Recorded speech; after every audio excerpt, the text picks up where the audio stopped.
नमस्कार, आप देख रहे हैं हर खबर में हूं आपके साथ अमित शर्मा। वक्त है अपना उत्तर प्रदेश का। कन्नौज के जीटी रोड पर एक बार फिर से बुलडोजर चलाया गया। वहीं अतिक्रमण हटाओ अभियान के तहत लोगों से हुई नोकझोंक के बाद लोगों ने नगर पालिका प्रशासन पर भेदभाव का आरोप लगाया। साथ ही एसडीएम उमाकांत तिवारी, पालिका ईओ नीलम चौधरी और नायब तहसीलदार की अगुवाई में यह अभियान शुरू किया गया। आपको बता दें कि दुकानदारों का विरोध देखते हुए मौके पर भारी पुलिस फोर्स को तैनात किया गया। पालिका ईओ ने कहा है कि किसी भी अतिक्रमणकारी को बख्शा नहीं जाएगा।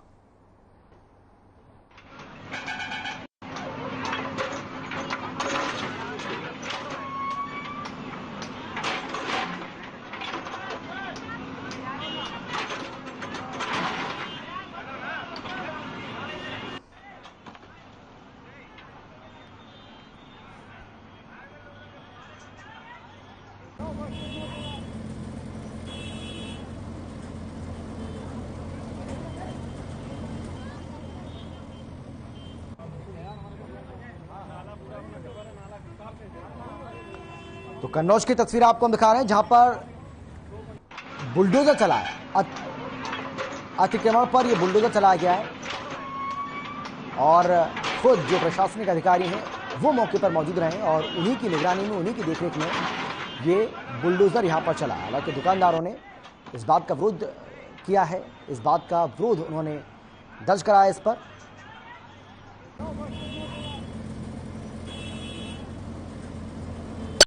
कन्नौज की तस्वीरें जहां पर एक बार फिर से प्रशासन का बुलडोजर देखने को मिला है। बताया जा रहा है कि जो अतिक्रमण किया हुआ था उस अतिक्रमण को यहां पर बुलडोजर के जरिए हटाया गया। जो स्थानीय दुकानदार हैं उन्होंने इस बात का विरोध किया कि इनकी दुकानों को या इनकी दुकान के हिस्से को तोड़ा जा रहा है। लेकिन इस दौरान पुलिस की मुस्तैदी भी यहां पर रही ताकि किसी तरह की कोई भी अगर अशांति होती है तो उस पर काबू पाया जा सके।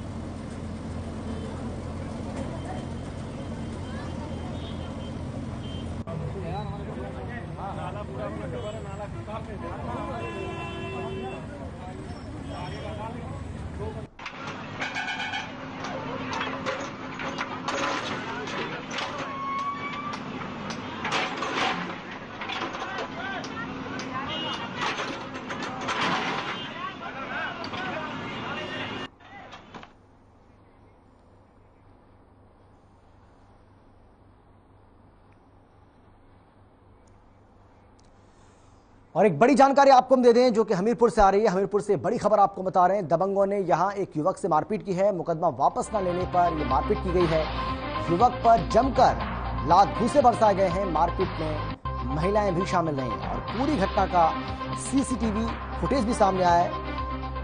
मोदहा कोतवाली कस्बा का यह मामला बताया जा रहा है। बड़ी जानकारी आपको हम दे रहे हैं इस वक्त की। बड़ी खबर आपको बता रहे हैं हमीरपुर से। दबंगों ने एक युवक से मारपीट की है।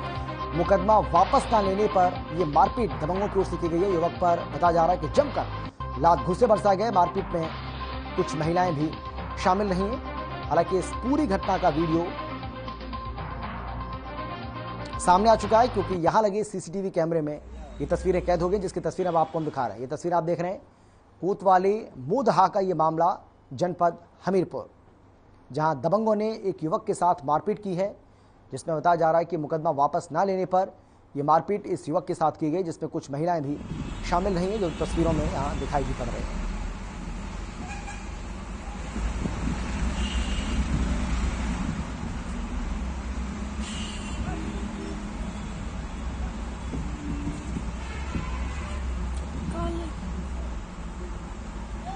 तो इस पूरी घटना का सीसीटीवी भी सामने आ चुका है, जिसकी तस्वीरें आपको हम दिखा रहे हैं। किस तरीके से इस युवक पर कुछ दबंगों ने मुकदमा वापस ना लेने पर उसके साथ मारपीट कर डाली, जिसमें कुछ महिलाएं भी शामिल रहीं। उसकी तस्वीरें आपके सामने।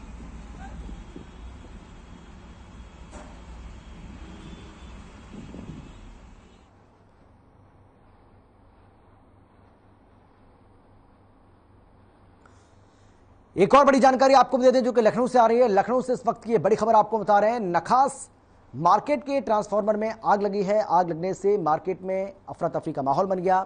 व्यापारियों ने फायर ब्रिगेड और पुलिस को इस बात की सूचना दी। फायर ब्रिगेड की 2 गाड़ियों ने आग पर काबू पाया है। ये एक और बड़ी जानकारी आपको हम दे रहे हैं। इस वक्त की एक बड़ी खबर आपको बता रहे हैं। फायर ब्रिगेड की 2 गाड़ियों ने इस आग पर काबू पाया है। नखास मार्केट के ट्रांसफार्मर में आग लगने की खबर सामने आ रही है। नखास मार्केट के ट्रांसफार्मर में ये आग लगी है और आग लगने से मार्केट में अफरा तफरी का माहौल बन गया। व्यापारियों ने फायर ब्रिगेड पुलिस को इस बात की सूचना दी। फायर ब्रिगेड की 2 गाड़ियों ने इस आग पर काबू पाया है। नखास मार्केट के ट्रांसफार्मर में आग लगने की खबर सामने आ रही है। बड़ी जानकारी आपको मिल रही है। जैसे जैसे गर्मी का प्रकोप बढ़ रहा है, आग लगने की घटनाओं में भी इजाफा होता हुआ नजर आ रहा है। और अब जो जानकारी मिल रही है उसके मुताबिक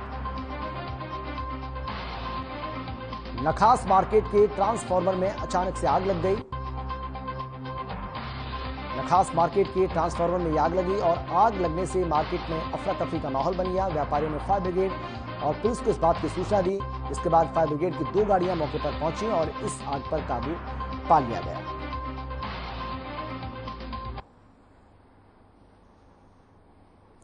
और अब तस्वीर आपके सामने, ये तस्वीर आपको हम दिखा रहे हैं।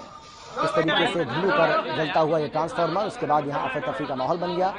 हालांकि जैसे ही आग लगी उसके तुरंत बाद स्थानीय लोगों ने फायर ब्रिगेड और पुलिस को इस बात की सूचना दी, जिसके बाद इस आग पर काबू पाया गया।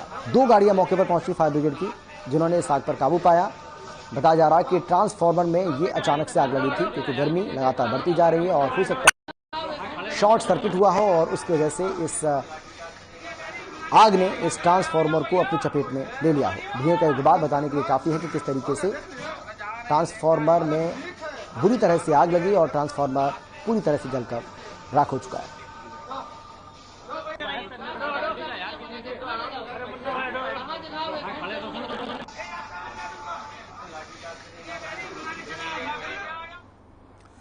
लखनऊ में आम आदमी पार्टी के राज्यसभा सांसद संजय सिंह ने एक प्रेस कॉन्फ्रेंस की है। इस दौरान संजय सिंह ने कहा कि आम आदमी पार्टी 1 जुलाई से पूरे यूपी में तिरंगा शाखा की शुरुआत करेगी और 6 महीने के अंदर 10,000 शाखाओं का निर्माण किया जाएगा। इस दौरान इन शाखाओं से जुड़ने के लिए क्या तरीके अपनाने होंगे, शाखाओं का उद्देश्य क्या होगा, शाखाएं कैसे काम करेंगी, कैसे संचालित होंगी, इस पर बात करेंगे। संजय सिंह ने कहा है कि भारत का तिरंगा हर भारतीय के लिए आन बान और शान की पहचान है। शाखा की शुरुआत में तिरंगा सामने लगाकर तिरंगे को प्रणाम करके शाखा शुरू करेंगे।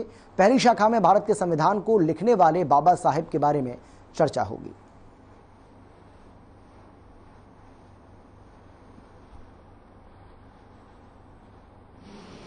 आरएसएस की शाखा में और हमारी शाखा में अंतर क्या है, ये देखने के लिए आपको 1 जुलाई तक प्रतीक्षा करनी होगी। कि मैं 2-3 बिंदु बहुत स्पष्ट कर देना चाहता हूं।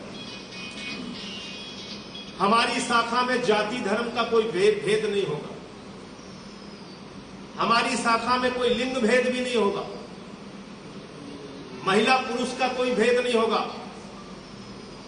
महिलाएं भी, हमारी माताएं बहनें भी शाखा की सदस्य बन सकती हैं, जिसकी छूट आरएसएस की शाखा में नहीं है। आरएसएस कहती है हम देशभक्ति की बात करते हैं अपनी शाखा में। देशभक्ति का, राष्ट्रवाद का सबसे बड़ा प्रतीक है हमारा तिरंगा। उस तिरंगे को आगे हम लगाकर देशभक्ति और राष्ट्रभक्ति और देश के महापुरुषों के विषय में चर्चा करेंगे। कासगंज के सोरो गेट स्थित ब्लॉक में 8 साल सेवा सुशासन गरीब कल्याण कार्यक्रम का आयोजन किया गया। यह कार्यक्रम केंद्र के 8 साल पूरा होने के चलते किया गया। जनसभा में अतिथियों ने जहां सरकार की उपलब्धियों को गिनवाया, वहीं कांग्रेस, सपा, बसपा पर खूब तंज कसे। कार्यक्रम को संबोधित करते हुए केंद्रीय कानून राज्य मंत्री एसपी सिंह बघेल ने कहा कि देश प्रदेश में डबल इंजन की सरकार में विकास कार्यों ने गति पकड़ी है। सरकार की योजनाओं का लाभ पात्रों को मिल रहा है।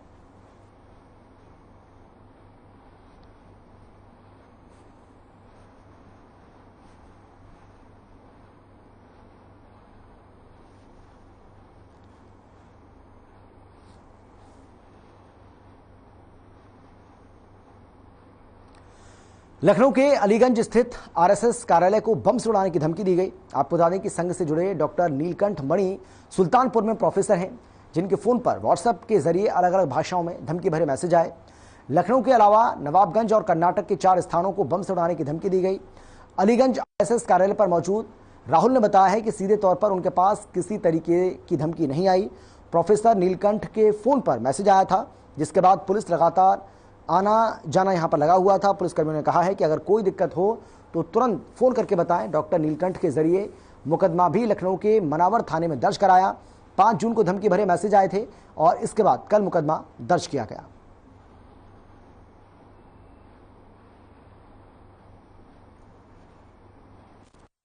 प्रकार की घटनाएं करने के पीछे क्या साजिश है, क्या मंशा है, इसकी गहराई से जांच करके जो भी इसके दोषी होंगे उनको पकड़ करके उनके खिलाफ जो कार्रवाई कठोर से कठोर होगी वो किया जाएगा।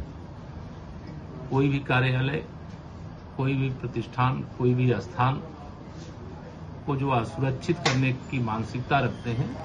5 जून 2022 को थाना मड़ियाओं में नीलकंठ मणि नाम के आदमी ने एक कंप्लेन दी। उन्होंने ये बताया कि 5 जून को लगभग 2-2:30 बजे के टाइम था जब उनको व्हाट्सएप में एक इनविटेशन आया ग्रुप ज्वाइन करने का। जब उन्होंने उस ग्रुप को ज्वाइन किया तो उसमें कुछ मैसेजेस आए जिसमें ये लिखा था कि आरएसएस के कुछ ऑफिसेज हैं जिनको बम से उड़ाने की धमकी दी गई और ये बताया गया कि रात 8 बजे तक उनको बम से उड़ा दिया जाएगा, जिसमें से जो छह जगह थी जिसमें ये धमकी आई।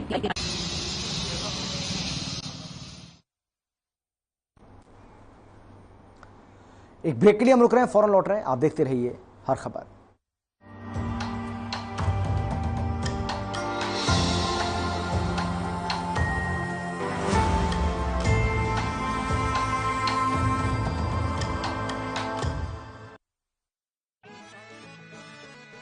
अरे रंगों का उमंगों का, अरे रंगों का उमंगों का जज्बा का रुकता है, मन साफ है तेरा अंदर तो बाहर दिखता है। हर रिश्ते का एहसास रखते हैं, हर घर में अपनी पहचान खास रखते हैं। हम निरमा एडवांस हैं, मन की तरह कपड़े भी साफ रखते हैं। निरमा एडवांस। मेरे जैसा कोई दूसरा चुलबुलापन जिसकी हर बात में घुल जाए, जिंदगी में रंग भर दे। मेरी जैसी मेरी अपनी पताका। पताका चाय, गजब का स्वाद। देखें कौन नया खिलाड़ी आया है, समझा देते हैं, प्यार से समझाएंगे। ये तो अपनी जुबान है। जुबान एक हो तो दिल भी एक होने चाहिए। विमल बोलो जुबान केसरी। पंजाब है जसप्रीत का ठिकाना, मुंबई है आदर्श का आशियाना, केरल का गोविंद निवासी, कोलकाता में जन्मे है काशी। हर हिंदुस्तानी की शान, ARB बियरिंग्स जोड़े सारा हिंदुस्तान।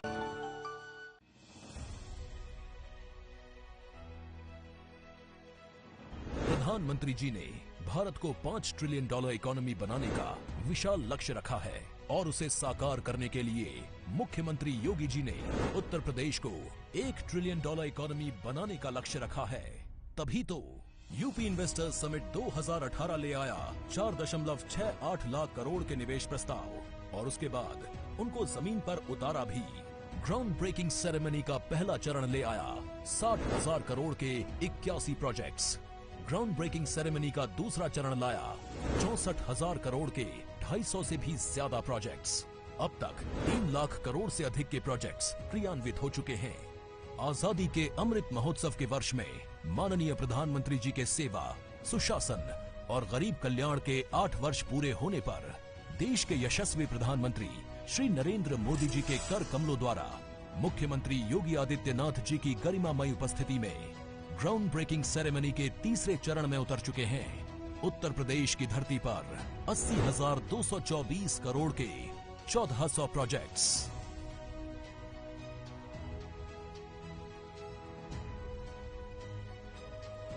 ग्राउंड ब्रेकिंग सेरेमनी 3, नए भारत का नया उत्तर प्रदेश, $1 ट्रिलियन इकोनॉमी बनने की ओर अग्रसर।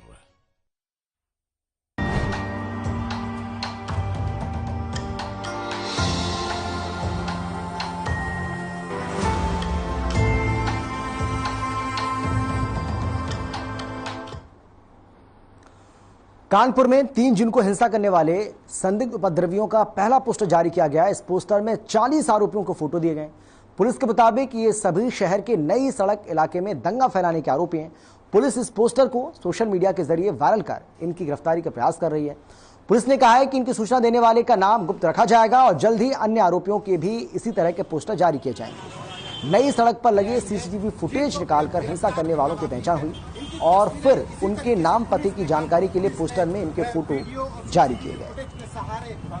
बनवाई है और इनको अब जो कहा जाए कि कानपुर के हर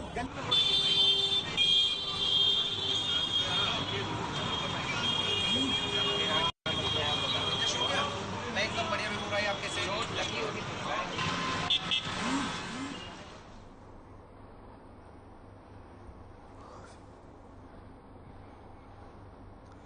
यूपी के कानपुर में 3 जून को हुई हिंसा मामले में पुलिस और प्रशासन की कार्रवाई लगातार जारी है, जहां एक और कमिश्नरेट पुलिस सीसीटीवी के माध्यम से आरोपियों को चिन्हित कर उनके खिलाफ कानूनी कार्रवाई कर रही है, तो दूसरी तरफ जिला प्रशासन भी इस मामले में बेहद गंभीर नजर आ रहा है। दरअसल 3 जून को उपद्रवियों की ओर से पथराव करने के साथ साथ पेट्रोल बम फेंक कर इलाके में दहशत फैलाने का काम किया गया था। पेट्रोल बम के लिए बोतलों में पेट्रोल कहां से आया, इस बात की जांच भी शुरू हुई तो पता चला कि शहर के डिप्टी पड़ाव स्थित पेट्रोल पंप से उपद्रवियों ने बोतलों में यह पेट्रोल खरीदा। जिलाधिकारी नेहा शर्मा के आदेश पर जांच के दौरान पेट्रोल पंप पर लगे सीसीटीवी में कई संदिग्धों द्वारा बोतल में पेट्रोल ले जाने का वीडियो कैद है। जिला अधिकारी के अनुसार बोतल में पेट्रोल बेचने पर पूर्णतः प्रतिबंध है। पंप मालिक ने कई युवाओं को पेट्रोल बोतल में बेचा। प्रथम दृष्टया मामले में लापरवाही बरतने पर पेट्रोल पंप को सस्पेंड कर दिया गया, यानी कि पेट्रोल पंप को भी यहां पर अब जो पेट्रोल पंप संचालक है उसके खिलाफ भी कार्रवाई की जाएगी। और इसके अलावा सीसीटीवी की जो डीवीआर है उसको भी प्रशासनिक अधिकारियों ने कब्जे में ले लिया है और कमिश्नरेट पुलिस को सौंप दिया है।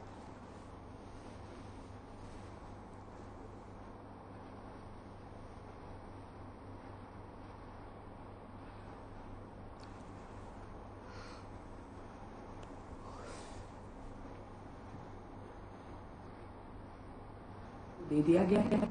बेकनगंज और परेड स्थित जो पेट्रोल पंप्स हैं उनकी एक विस्तृत जांच हम लोगों ने डीएसओ की टीम से कराई है। डीएसओ की टीम ने कुछ फुटेजेस रिट्रीव किए हैं, उनको पुलिस। कुशीनगर जिले से दिल दहला देने वाला मामला सामने आया है। यहां पटहिरवा थाना क्षेत्र के नारायणपुर कोठी गांव में सोमवार की रात एक सर्राफा व्यापारी की गला रेतकर हत्या कर दी गई। उनका शव दुकान में पड़ा था। सुबह इस घटना की जानकारी हुई। घटनास्थल पर काफी संख्या में लोग पहुंचे और पुलिस को मामले की सूचना दी गई। मृतक व्यापारी राम गुलाल टोला जनपद देवरिया का रहने वाला था। पुलिस मामले की जांच में जुटी है।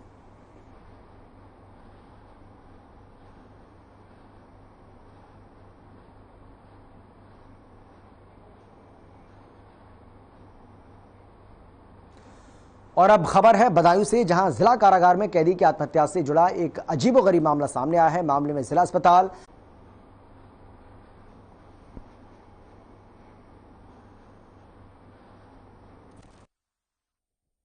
अभी मेरे संज्ञान में आया है इस बात का, तो ज्वाइंट रूप से हम सीएमओ साहब के साथ भी इसका भ्रमण किए थे मर्चरी का, और हमारे डीआरओ साहब जो आए हुए हैं मजिस्ट्रेट की तरफ से, उनके तरफ से ये देखा गया है। तो बाकी तो जांच तो सर कर रहे हैं, लेकिन जो पीछे की जो जाली डबल लिंक में थी, दो पर्दों में जाली थी, वो जाली टूटी हुई थी और बाहर भी गंदगी बहुत है। तो हो सकता कोई दुर्घटना जो जंगली जानवर भी आ सकते हैं, लेकिन ये पूरी जांच का प्रक्रिया होने के बाद ही ठीक से पता चलेगा।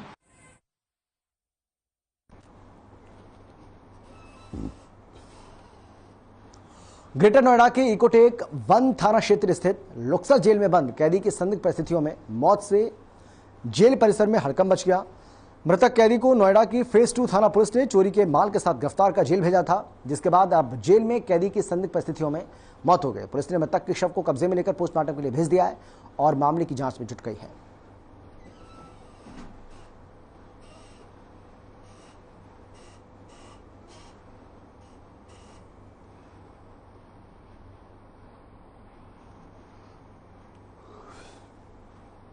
नोएडा के ट्रांसपोर्ट नगर थाना फेज 3 इलाके में गौवंश के अवशेष मिलने से हड़कंप मच गया और जैसे इसकी खबर आसपास के गांव के लोगों को लगी, वहां लोगों की भारी भीड़ इकट्ठा हो गई, जिसके बाद पुलिस को जानकारी दी गई। मौके पर भारी पुलिस की टीम ने पहुंचकर गौवंश के अवशेषों को फॉरेंसिक लैब टेस्टिंग के लिए भेजा।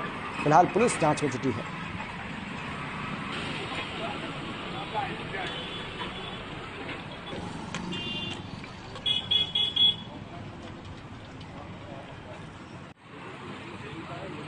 तो जो है सुबह को टहलने के लिए निकल रहे थे।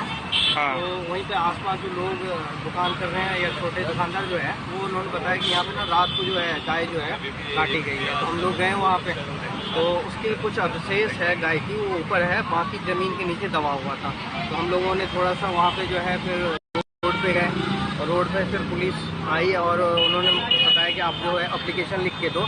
हम लोग एप्लीकेशन लिख देने के लिए यहाँ पे आए थे। फोन करने के बाद जायजा किया गया, वहाँ मौके पर पहुँच के देखा गया कि ऐसी हुई घटना। कुछ तो मांस का लफड़ा वहाँ मिला और बाकी में गाय को काट के नीचे मिट्टी रख दबा दिया गया है। उसके बाद हम लोगों ने थोड़ा बहुत अपना बहुत जाम थाम किया, फिर पुलिस आई, फिर वहाँ से लेकर हम लोग यहाँ में आई हैं और यहाँ पर हम लोग एप्लीकेशन दिए हैं। रही अभी किसी की सूचना आई थी कि वहाँ पर 3 जो मुँह होते हैं गाय के वो वहाँ पर पड़े हुए हैं और धड़ वहाँ पर गायब था। हम लोग वहाँ पर गए तो वहाँ पे पता चला कि वो धड़ वगैरह जो भी था वो सब दबा दिया गया है और प्रशासन बहुत था वहाँ पर, और वहाँ पर वो जो जगह थी जहाँ ब्लड वगैरह पड़ा था वहाँ पे आग लगा दी थी। आज रात्रि को पीआरवी के माध्यम से थाना फेज 3 को एक सूचना प्राप्त हुई थी कि टीपी नगर चौकी क्षेत्र में एक अथॉरिटी का डंप यार्ड है जिसमें लोग कूड़ा डालते हैं। वहाँ पर कुछ गौवंश के अवशेष जो है वो पड़े हुए हैं। इसमें तत्काल जो है वो पुलिस टीम मौके पर गई और नियम अनुसार जो है वो अवशेषों का नमूना लेकर के आवश्यक कार्रवाई कराएगी। उनको जो है वो नमूना को फोरेंसिक टीम के द्वारा जो है जांच के लिए भेज दिया गया है। साथ ही साथ इसमें तत्काल प्रभाव से एफआईआर रजिस्टर की। राजधानी लखनऊ का मेडिकल कॉलेज जो स्वास्थ्य सेवाओं के मामले में सूबे का सबसे बड़ा हब है, उसका प्रशासन सरकार के विजन को पलीता लगा रहा है। दरअसल मेडिकल कॉलेज में ब्लड दिखाने के नाम पर धोखाधड़ी करने वाले के मामले सामने आ रहे हैं, या फिर डोनर के अभाव में आपसे मोटी रकम लेकर आपको ब्लड मुहैया कराया जा सकता है। वहीं अस्पताल प्रशासन पर लापरवाही के भी आरोप लगे, जिसके चलते एक मासूम की जान चली गई।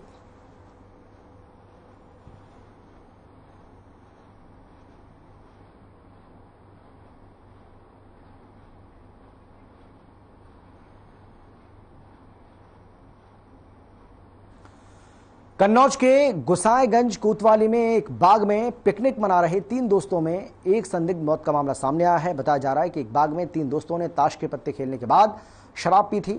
मृतक के परिजन उसके दोस्तों पर पीट कर हत्या करने के आरोप लगा रहे हैं। मामले की जानकारी मिलने पर मौके पर पहुंची पुलिस ने शव को कब्जे में लेकर उसे पोस्टमार्टम के लिए भेज दिया है। परिजनों की शिकायत के आधार पर 2 लोगों को पुलिस ने हिरासत में लिया।